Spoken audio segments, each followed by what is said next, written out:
प्रसन्न अस्मिन तव परी, बताओ मैं तुम पर बड़ा प्रसन्न हूँ, वरदान मांगो वरदान। और चोर तो चौंक गया। चोर कहता है हे भगवान,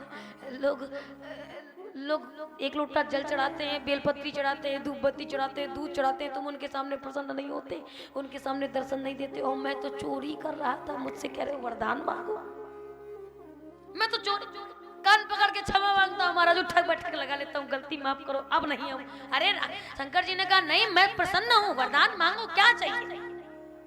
तो कहता है एक बात बताओ, तुम प्रसन्न हुए किस बात से, ये तो बताओ, मैंने ऐसा क्या कर दिया या मेरे द्वारा ऐसा क्या हो गया कि जिससे तुम प्रसन्न हो गए। भगवान शंकर कहते हैं भैया, लोग आते हैं मेरे ऊपर, केवल दूध चढ़ाते हैं, केवल पत्ती चढ़ाते हैं, केवल फूल चढ़ाते हैं, केवल धतूरा चढ़ाते हैं, लेकिन तू तो ऐसा भक्त निकला जिसने अपने आप को ही पूरा मुझ पर चढ़ा दिया, और जब पूरा समर्पित हो गया तो इस भाव से मैं तुझे न दूं तो किसे। ये भगवान कुछ नहीं, वो तो पूरा चाहिए, पूरा। और सूर्पनखा कहती है महाराज मन माना किछु कुछ। भगवान ने कहा जब कुछ तो कुछ नहीं। अच्छा, हाँ कुछ अच्छा लगा देखने को। कहे हाँ, कहे क्यों? तो कहे महाराज कुछ इसलिए अच्छा लगा कि आप भी मेरी बराबरी नहीं कर सकते हो, लेकिन फिर भी आप ठीक है कर लूंगी विवाह, एडजस्ट कर लूंगी। कई होती है ना ऐसी ऐसी, श्री श्री 1008 उनका का तीव्र मांड के उनका कोनो लड़का पसंद ही नहीं आता है। ये भी इसकी नाक टेढ़ी है, इसका मुंह टेढ़ा, इसकी आंखें ऐसी, इसका वो ऐसा, इसका वो ऐसा। और कोनो जब ना मिले तो ऐसी इनका ब्याह हो तो फिर करिया वो चंदन से और दिखाओ सर चढ़ा। जो ज्यादा नखरे दिखाता, जो ज्यादा नक्शे दिखाता, उसी को भगवान कहता ले फिर और मजा चख ले। सूर्पनखा कहती मन माना कि तुम तो कुछ अच्छे लगे। तो कहा फिर कुछ अच्छे लगे। तो भगवान ने क्या कहा, देवी तुम कहती हो हम कुछ अच्छे, हम तो कहते हैं हम तुम्हारे योगी ही नहीं है, नहीं है। और पर देखा कहा, बाबा कहते हैं जिस समय पर वासना आपके सम्मुख खड़ी हो और वासना यदि देख करके अपने रूप को आपको लुभाए मान करे, आपको लुभाए, तो संकेत राम कहते हैं अगर ऐसी वासना से बचना है तो क्या करो। कहे कुछ नहीं, बस अपनी पत्नी की ओर मुख कर लो, अपनी पत्नी की ओर निगाह कर लो, अर्थात भक्ति की ओर दृष्टि कर लो। और जो व्यक्ति भक्ति की ओर दृष्टि कर लेता है वो माया से बच जाता है, वो माया के प्रकोप से बच जाता है। और भगवान श्री राम ने सूर्पनखा को एक आंख भरकर देखा भी नहीं। बाबा कहते हैं भगवान श्री राम ने तुरंत सीता ही चिताया कही प्रभु बाता, सीता ही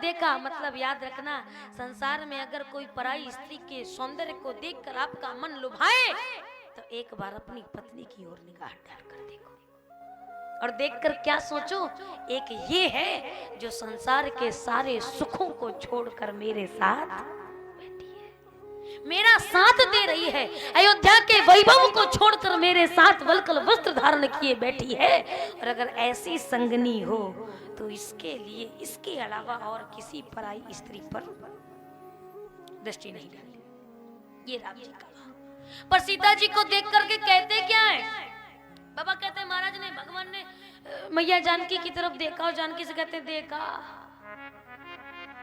एक ऐसी भी होती है, एक तुम हो, एक ऐसी भी होती है। तो सीता मैया मंद मंद मुस्कुराई, तो अब क्या करें। तो लक्ष्मण जी को पुकार कर कहते हैं माँ अरे हमारे चक्कर में मत पड़ो, क्यों हम तो विवाहित हैं, तो किसके पास जाओ। आहा ये कुंवार, वो मेरा छोटा भाई है, वो कुंवारा है, उसके साथ में। अच्छा, यहाँ पर कई प्रकार से विवाद इस पंक्ति पर छिड़ता है कि भगवान श्री राम तो मर्यादा पुरुषोत्तम में कहीं झूठ नहीं बोले, तो यहाँ क्यों बोले। ईमानदारी से बताओ लक्ष्मण जी कुंवारे हैं क्या? तो फिर कह दिया कुंवारे हैं। तो अब पहली बात ये, दूसरा भाव ये कि अगर कुंवार शब्द कहा तो इसका मतलब क्या निकलता है, क्यों कहा भगवान ने। एक झूठ नहीं बोलना चाहिए। पहली बात तो भगवान श्री राम में ऐसी मर्यादा आदमियों ने थोपी है कि बिल्कुल कहते नहीं है कि जब व्यक्ति कोई ज्यादा ही मर्यादित या सत्यवादी बन जाता है ना, तो उसकी 100 अच्छाइयां व्यक्ति भूल जाता है, पर छोटी सी कमी को तुरंत ऐसा क्यों क्यों ऐसा ही सोचता है।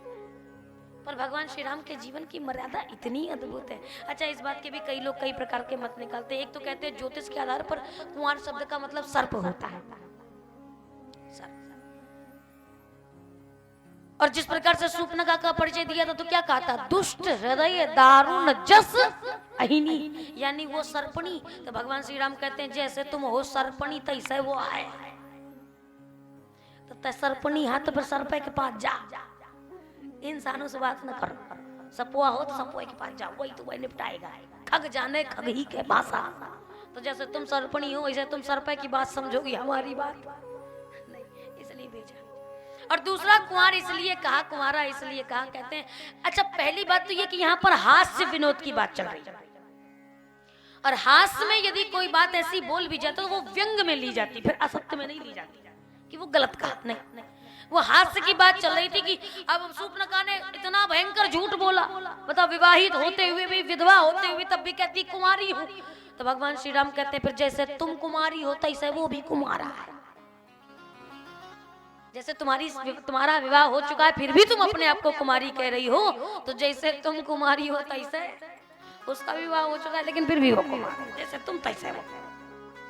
ये तो वैसी बात हो गई जैसे कि दो भाई थे, राम और श्याम, और बड़े भाव के साथ में एक साथ रहते रहते क्या हुआ, एक दिन मन किया उनका कि मिठाई खाई जाए, मिठाई। तो एक ने कहा फिर देखो जेब टटोली जाए, पैसा है कि नहीं। सो जेब टटोल के देखा, चवन्नी नहीं निकली, लेकिन खाने की इच्छा बड़ी जोर से थी। तो उसने क्या किया, एक बात ऐसा करते हैं, खाएंगे नहीं पर कम से कम देख के ही मन भर ले, मुंह में जो लार आएगी उसी से पेट भर लेंगे, लेकिन देख तो ले, कम से कम संतुष्टि हो जाए। और ये सोच करके राम गया और जलेबी वाले हलवाई की दुकान में जाके बैठ गया। और राम गया तो पीछे पीछे श्याम भी चल पड़ा कि भाई चलो हम भी देख करके मन भर लेंगे। और दोनों बैठ गए, बढ़िया गरम गरम जब जलेबियां निकल रही थी और बढ़िया सीरे में एकदम डाली जाती, देख करके दोनों के मुंह में पानी आ गया। अब रहा ना जाए, खाएं तो कैसे खाएं, पैसा है नहीं। तो उसने कहा ऐसा करते हैं, खा लेते हैं, पैसा तो बाद में मांगेगा ना भाई, आदमी पहले खा लेता है उसके बाद पैसा देता है। तो कहा पहले खा लेते हैं, जब पैसा मांगेगा तब देखा जाएगा। तो राम ने क्या किया, उठा और उठ करके पूछा क्यों पंडित जी जलेबी क्या भाव, पुराना जमाना। सो बोले 20 रुपए किलो है। तो कहा 20 रुपए किलो का, यहाँ तो फिर कहा 250 ग्राम दे दे। अब उसने बढ़िया दोना में धरी रखी जलेबी, बढ़िया दही के साथ आहा खाना शुरू किया। सो श्याम ने देखा कि जब बिना पैसों के ये खा रहा है तो फिर मैं कहे कुछ चूकू महू खाऊं। और ये सोच करके वो भी गया, पूछता क्यों पंडित जी हलवा जलेबी क्या भाव, कहता 20 रुपए किलो का, पाव भर तोल दो, 250 ग्राम दे दो। अब पैसा इसके पास भी नहीं, पैसा उसके पास भी नहीं। अच्छा, जितनी देर में इसने लेकर के खाई उतनी देर में पहले वाले की खत्म। और जब पहले वाले की खत्म हो गई तो वो कहता है पंडित जी से, हलवाई से कहता है कहो महाराज हमने 10 रुपए दिए थे, याद है हमने 10 रुपए। पंडित जी ने कहा कब दिए तुमने 10 रुपए, अभी भी तो मिठाई खाई है, कुछ नहीं खाया, जबरदस्ती के 10 रुपए दिए। वो कहता नहीं दिए थे, वो कहता नहीं दिए थे, वो कहता दिए थे, वो कहता नहीं दिए थे। अब दोनों लड़े तो श्यामू ने कहा चलो हम तो अपने बीच का मामला, दोनों की लड़ाई में हम अपना पत्ता साफ कर ले। सो वो क्या कहता है, श्याम कहता है अरे पंडित जी अपने आपस की लड़ाई में तुम हमारे 10 रुपया तो नहीं भूल गए। अब जैसा ये सुना तो फिर पंडित जी ने भी सोचा यार एक से गलती हो सकती है, अब 2 से एक का पैसा भूल सकते हैं लेकिन अब 2 का पैसा कैसे भूल जाए। सो पंडित जी क्या कहते हैं, अरे हाँ तुम्हारे पैसा याद है लेकिन इसने नहीं दिए।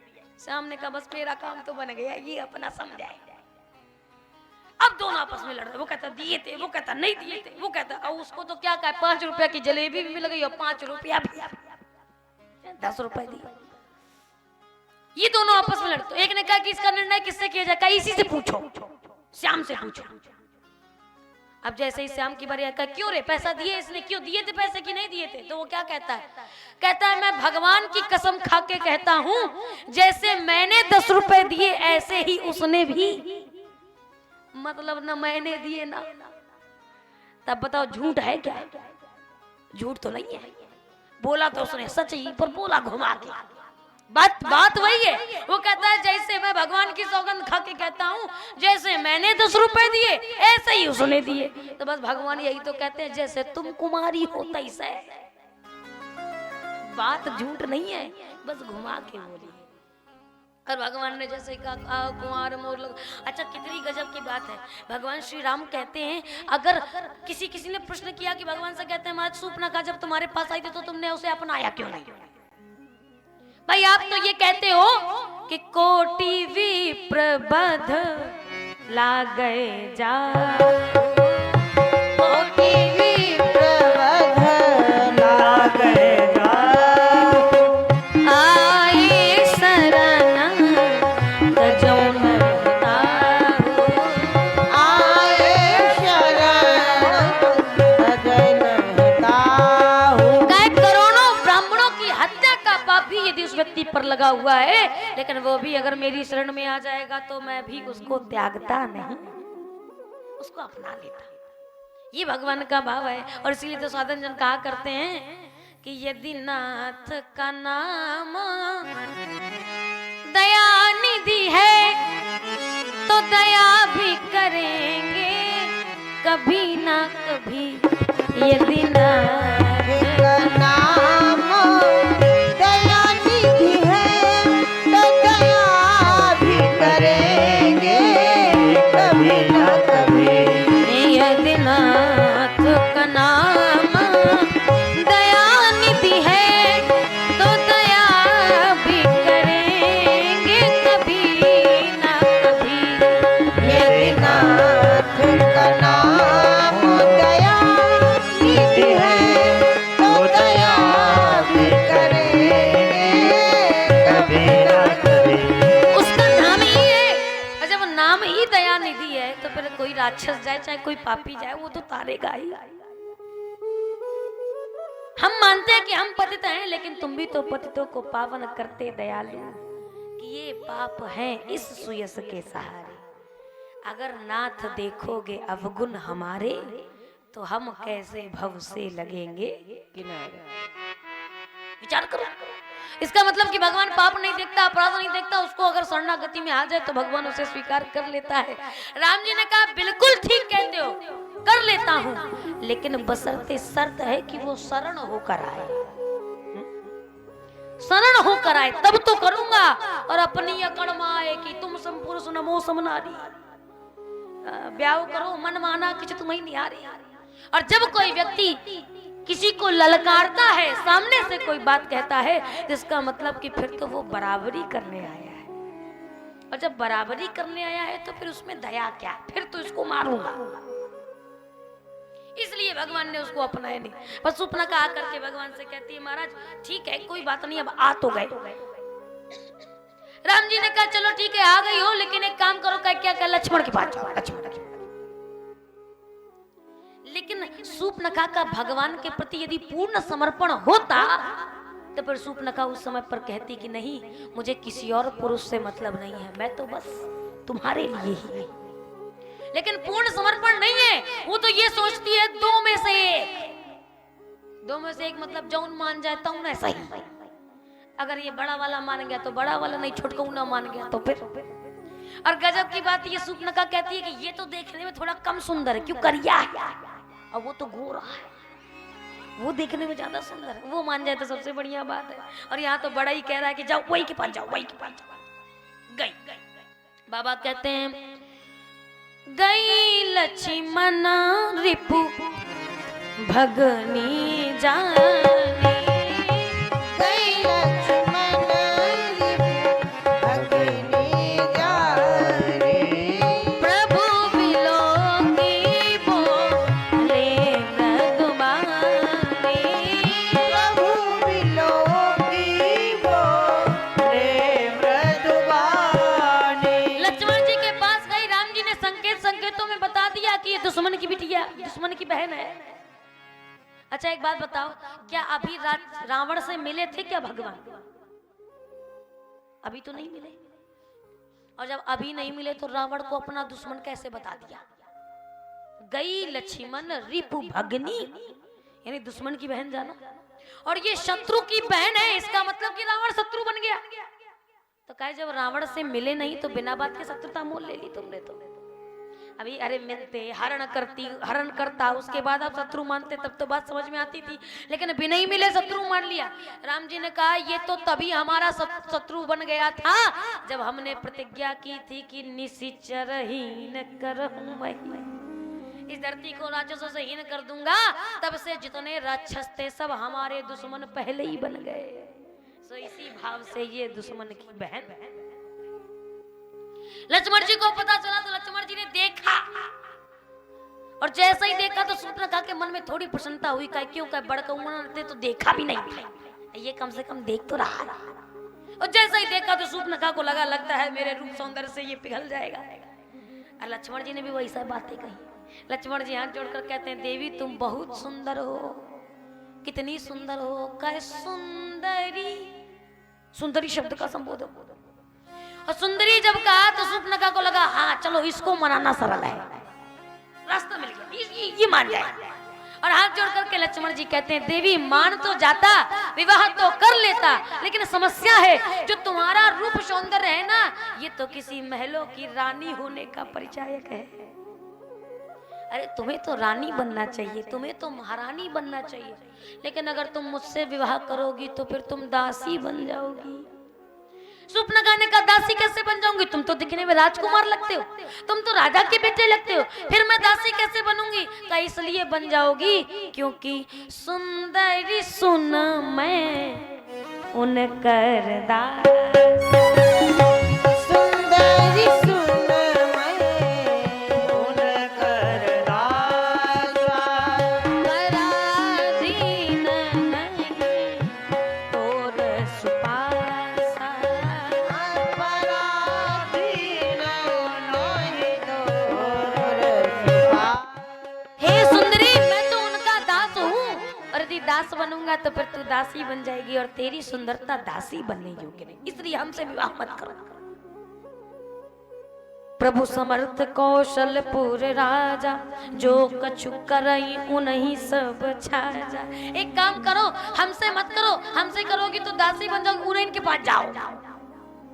क्यों, अगर वो जो कुछ भी करेंगे तो भी उनको कोई दोष देने वाला, और दोष का भाव कैसे कि उनके एक पत्नी है वो दूसरा ब्याह भी कर लेंगे तो भी उनको कोई टेंशन, वो तो राजा है, कौशलपुर राजा, और राजा चाहे जितने विवाह करे उसको कोई कुछ कह सकता है क्या, नहीं कह सकते। अरे उनके पिताजी महाराज दशरथ की ही सास रानियां थी, किसी ने कुछ कहा क्या, नहीं कहा। तो कहा अगर वो 1 से 2 कर लेंगे तो भी उनको कोई कुछ नहीं कहेगा, पर मैं तो दास हूं, मैं करूंगा तो समस्या हो जाएगी उनके पास।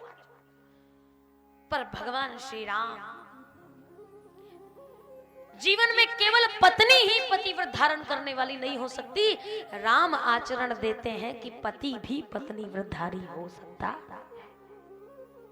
जिसने विवाह के बाद भगवान श्री राम जब अयोध्या में प्रवेश किए, अपने महल में प्रवेश किए, कनक भवन में प्रवेश करने के बाद सबने मैया सीता को मुंह दिखाई दी, और जब राम की बारी आई, राम जी ने मैया जानकी का जब मुख देखा और मुखमंडल देख करके कहा मैं तुमको क्या दूं, तुमको उपहार कुछ दे नहीं सकता, मुझे कुछ दिख नहीं रहा, लेकिन सीते तुमको एक वचन अवश्य दे सकता, और वचन देकर तुमसे कहता हूं आज के बाद केवल मैं एक पत्नी व्रत होने का धारण करता हूं, इसके अलावा तुम्हारे अलावा और किसी स्त्री पर कभी भी दृष्टि उठाकर देखूंगा भी नहीं, ये प्रण लेता।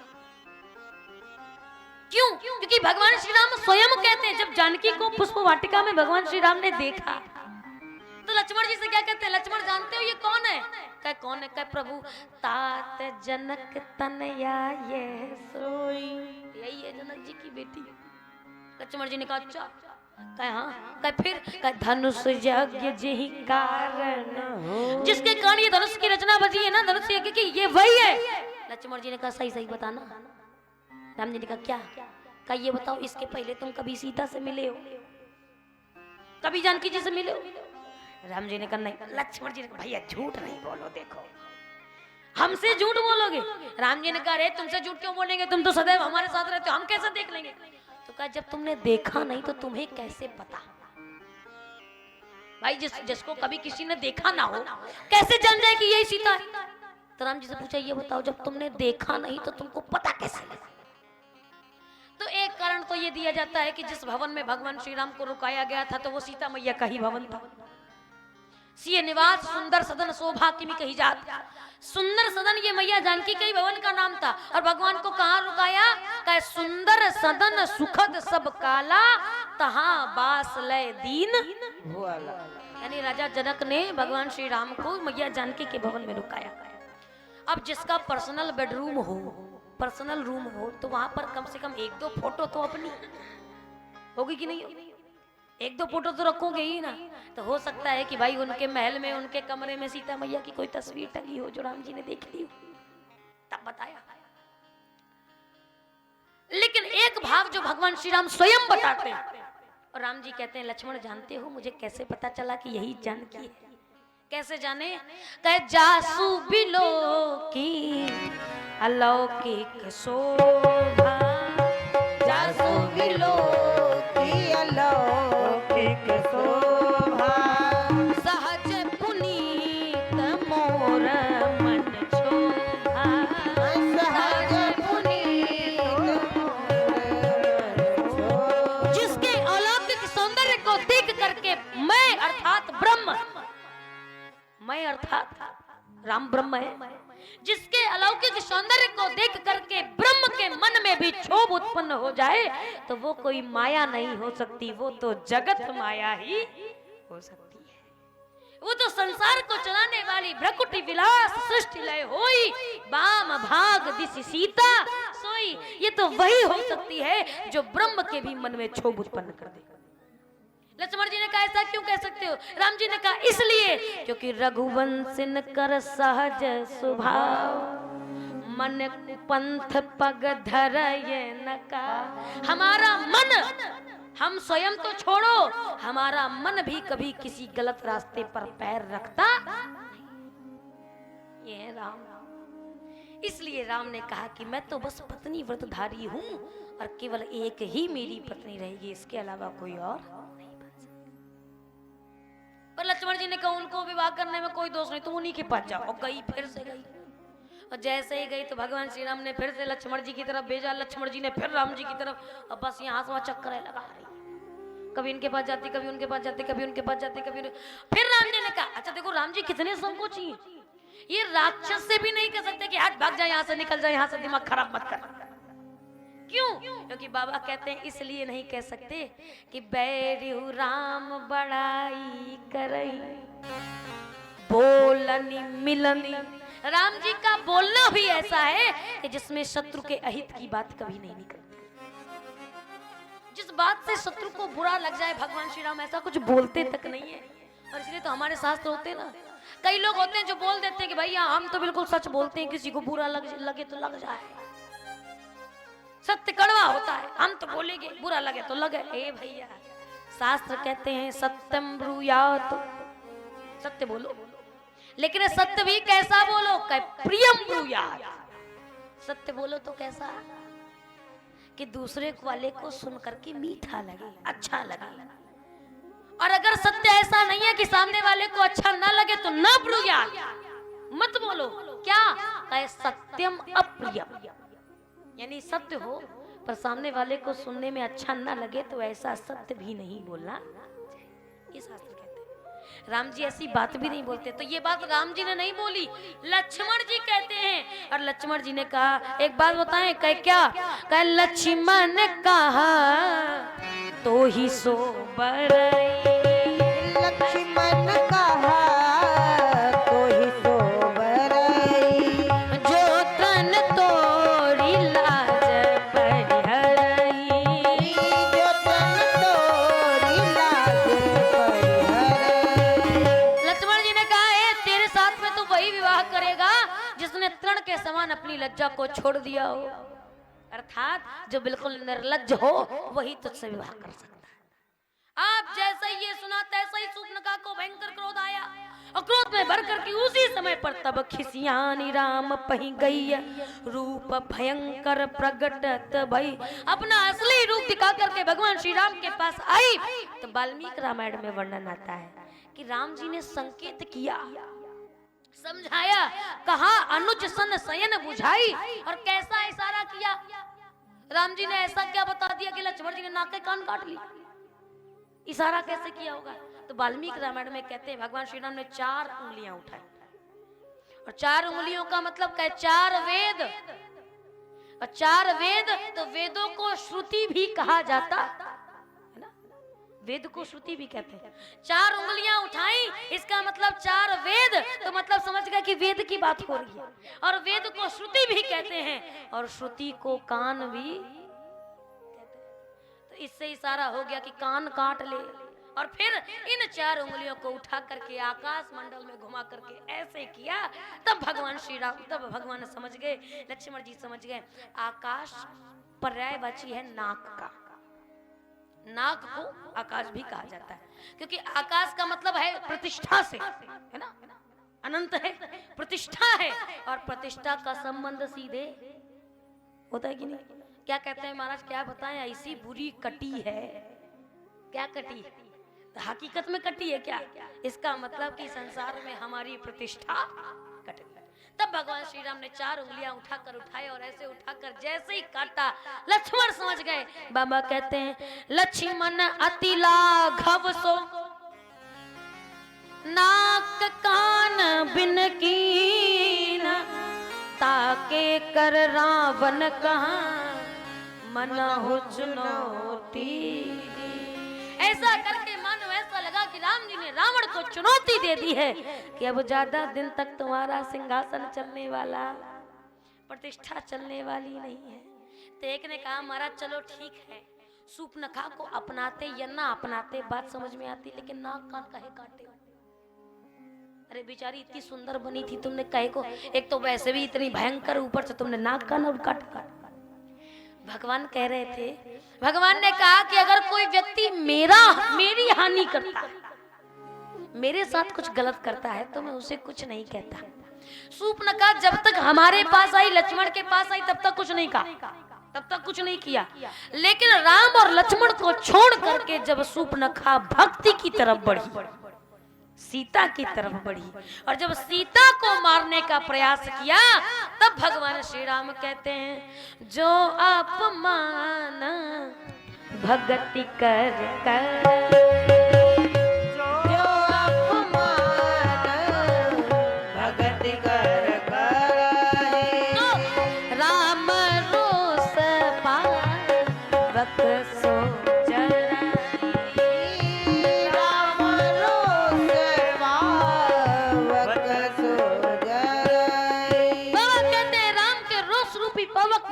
जलना पड़ेगा जो भगवान के भक्त का अपमान करता है। यानी भक्ति पर हानि नहीं होनी चाहिए।